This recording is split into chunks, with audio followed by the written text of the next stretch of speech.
안녕하세요 여러분, 이현정입니다. 우리는 지금 식품기사를 공부하고 있습니다.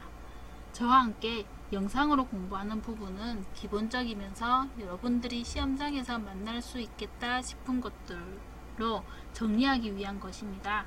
따라서 책 내용을 먼저 보신 후에 저와 함께 정리한다 생각하시면 되겠습니다. 이번 시간에는 제1과목 식품위생학 중 식품위생검사를 정리해 보겠습니다.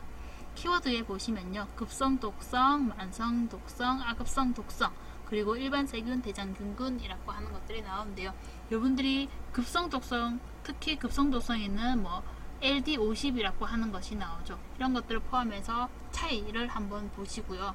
그리고 일반 세균과 대장균군 같은 경우는 우리가 필기에서도 다루지만 이 내용을 나중에 작업형에서도 여러분들이 공부를 하셔야 되는 내용이거든요. 특히 대장균군 같은 경우는요. 그래서 그 때를 대비해서 한번 지금 정리를 해보시는 것이 좋을 것 같습니다. 먼저 나와 있는 안정성 평가 시험에 보시면 급성, 아급성, 만성이라고 하는 부분이 나오는데요. 급성 독성 같은 경우는 실험 물질을 시험 동물에 1회 투여했을 때 단기간에 나타내는 독성을 나타내는 것입니다. 그래서 흔히 얘기하는 LD50이라고 하는 것이 있는데요. 50% 레달 도수라고 해서 반수치사량이라고 얘기를 합니다. 이것은 시험 물질을 시험 동물에 투여를 했는데 반수, 여기서 말한 반수가 50%를 얘기를 하는 것이거든요. 50%가 죽는 투여량을 얘기를 합니다. 따라서 이 LD50 값이 높으면 그만큼 독성은 낮은 것을 의미합니다. 그리고 표시를 할 때는요, 체중 킬로그램당 밀리그램 또는 그람수로 표현을 하기 때문에 이런 식의 표시를 하게 됩니다. 그래서 LD50은 어디에 관련된 것이라고요? 급성 독성에 관련된 것이다 라고 정리를 하시면 되겠죠. 다음으로 아급성 독성 같은 경우는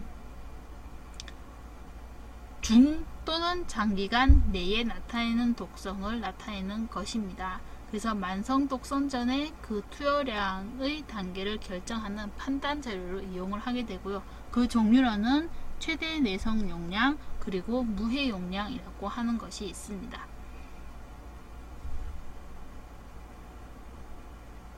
다음으로 만성 독성 시험의 경우에는요, 장기간을 투여를 하게 되는데요. 이때 나타나는 것이 최대 허용량 그리고 또 하나가 1일 섭취 허용량 ADI가 책정이 되게 되죠. 그리고 생식 독성 시험, 체기 형성 시험, 유전 독성 시험과 같은 시험을 하게 됩니다. 그래서 옆에 보시면 2년 정도 투여하여 독성 실험하는 방법은 그만큼 장기간을 투여하는 것, 만성 독성 실험이라고 보시면 되죠.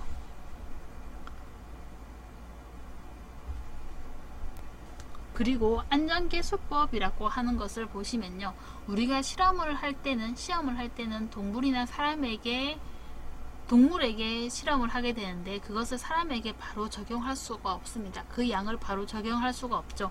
그래서 사람이 섭취해도 안전하다고 생각되는 수준을 설정하기 위해서 안전계수라고 하는 것을 도입을 하게 되고요. 안전계수는 커지면 커질수록 더 안전하게 되죠. 식품 첨가물의 경우에는 보통 100의 안전계수를 적용을 하게 됩니다.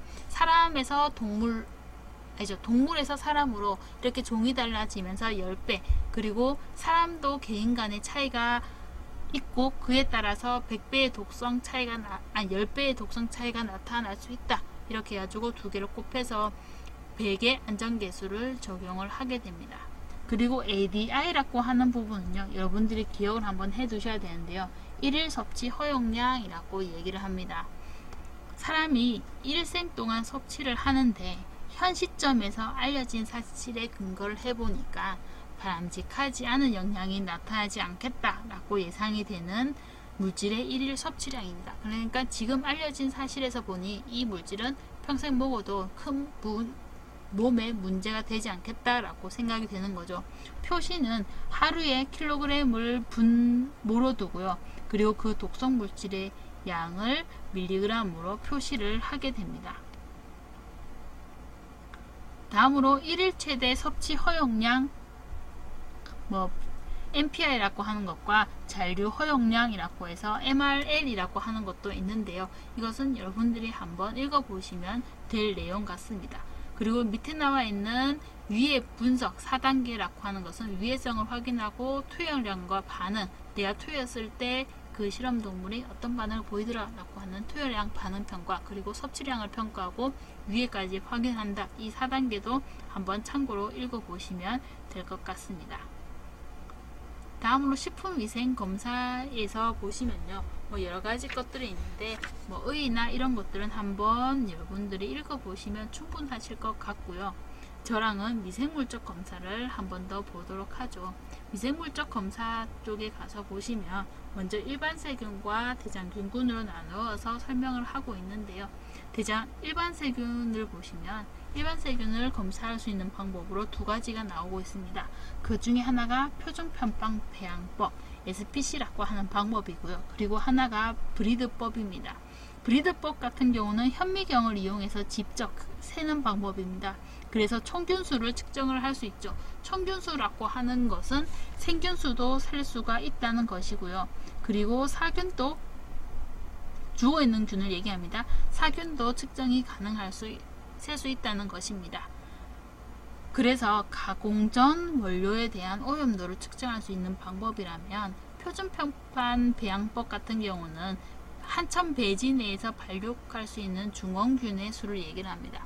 제가 한천 배지를 설명했을 때 가장 쉽게 이해를 하시려면 미생물 밥이라고 제가 많이 설명을 해드리거든요. 미생물들이 살 수 있는 환경과 그리고 영양 성분을 넣은 것이라고 보시면 되죠. 여러분들은 어디 가서 한천 배지가 미생물 밥이다 이렇게 얘기하시면 너무 간단한 것이긴 합니다만 이해를 돕기 위해서 하는 말입니다.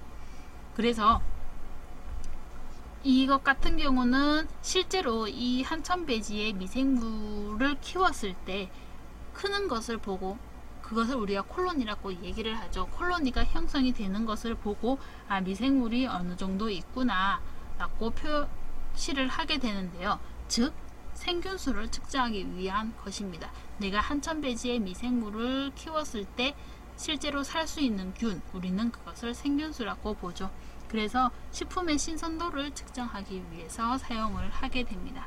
그래서 여러분들은 이 표준평판 배양법과 브리드법의 차이점과 그리고 측정 목적을 한번 보시면 되죠. 그래서 실제 문제에서는 총균수 검사를 통해서 알 수 있는 것은 무엇이냐? 총균수 검사는 브리드법을 했다는 것이고, 역 같은 경우는 원료, 가공 전의 원료 오염 상태를 알 수 있는 것이라고 하시면 되는 것이었죠. 다음으로 대장균군 같은 경우는요, 대장균군 정의를 보시면 그러한 음성에 아포는 형성하지 않고 강균이고 유당을 분해해서 산과 가스를 발생하는 모든 호기성 또는 통성형기성 세균을 말합니다.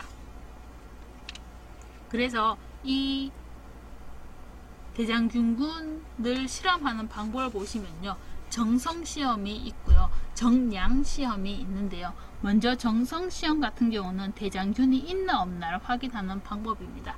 내가 얼마나 있는지를 모르는데 그냥 단순히 있나 없나를 확인할 수 있는 방법이고, 그것은 유당 배지법으로 추정 시험, 확정 시험, 완전 시험이라고 하는 이 3단계 단계를 통해서 우리는 실험을 하게 되죠.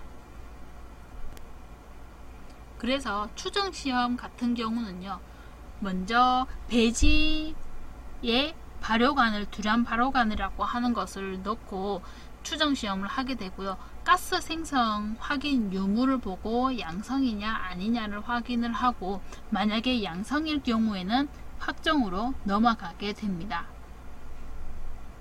그리고 확정 시험 같은 경우는 BGLB 배지를 사용하게 되는데요. 그리고 엔도 한천 배지나 EMB 배지도 사용합니다. 그리고 BGLB 배지의 색이 바뀌었을 때, 그리고 엔도 배지나 EMB 배지에서 전형적인 진락이 형성이 되었을 때 완전 실험을 실시를 하게 되죠. 그리고 완전 실험이라고 하는 것은 대장균이 있다라고 하는 것을 확인하기 위해서, 그것이 뭐였죠? 그라음성, 무화포성, 그리고 강균이다 라고 하는 것을 확인하기 위해서, 그리고 유당 분해에서 가스 발생 여부를 다시 재확인하기 위해서 배지를, 이런 유당 배지나 보통 한천 배지를 사용하게 되고요. 이 모든 것에서 대장균군의 특성을 나타나게 되면 양성이라고 보고 대장균군 양성이라고 판정을 하게 됩니다. 그래서 추정, 확정, 완전 시험을 통해서 우리는 대장균은 정성 실험을 하게 되고요. 정성 시험의 3단계가 뭐라고요? 추정 시험, 확정 시험, 완전 시험. 이것은 대장균군의 수를 판단하기 위한 것이 아니라 단순히 유무를 확인하기 위한 것이다. 다시 정리를 하도록 하겠습니다. 그러면 정량시험은 뭐냐라고 얘기를 하면요. 정량시험 같은 경우는 대장균군의 수를 판정하기 위한 것입니다. 이것은 체확수법을 주로 쓰는데요. 체확수라고 하는 것은 또 다르게 얘기하면 MPN이라고 얘기를 해서 이론상 가장 가능한 수치를 얘기를 합니다. 배지를 사용하게 되고요. 우리가 이 배지를 사용을 하고 실제로 가스 발생 양성 관수를 확인해서 체확수표라고 하는 것이 있거든요. 이 체확수표를 이용을 해가지고 계산을 통해서 이론상 가장 가능한 수치를 나타내게 됩니다. 그리고 100ml 또는 100g 중에 존재하는 대장균의 수를 의미를 하게 되죠.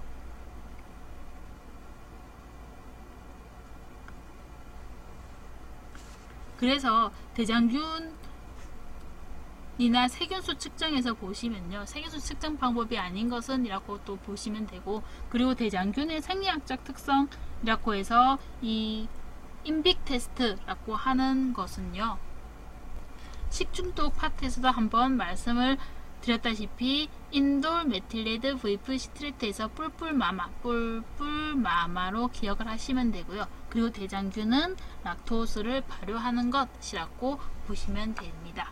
그럼 여러분들 이번 시간에는 시험이 좀 간단했습니다만 위생검사나 아니면 급성, 독성 이런 것들에 대해서 정리를 한번 잘 하시고요. 그리고 합격을 기원하도록 하겠습니다.